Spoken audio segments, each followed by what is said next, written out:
Жогорку Кеңештеги Республикада жут фракциясына Өмүрөк Бабановдун ордуна Абдыбек Дүйшалиев депутат болду. Бүгүн бул тууралуу Борбордук шайлоо комиссиясынын токтому чыкты. Партиянын шайлоолунда тизмеси боюнча ал 73-орунда болчу. Абдыбек Дүйшалиев 56 жашта. Ал буга чейин автотранспортторду каттоо департаментинин директору болуп иштеген. Билим жана илим министрлиги мектеп жетекчилерине класстарда абанын температурасын өлчөп, окуучулардын саламаттыгы жөнүндө уланбаганда турууга буйрук берди. Мекеменин маалыматында бул тууралуу чукул телефонограмма бардык шаардык жана райондук билим берүү башкармалыктарына аба ырайынын суукташына байланыштуу жөнөтүлдү. Санитардык эпидемиологиялык департаменттен тиешелүү жазма буйрук келсе, министрлик окуу процессин убактылуу токтотуу тууралуу чечим кабыл алат деп айтылат.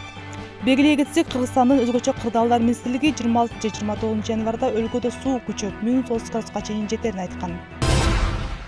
Ысык көл облусуна караштуу Жети Өгүз районунун Жети Өгүз айыл аймагында аңчылыкка чыгып, кар көчкүдө калган 39 жаштагы жарандын сөөгү табылды. Бул тууралуу өзгөчө кырдаалдар министрлигинен кабарлашты.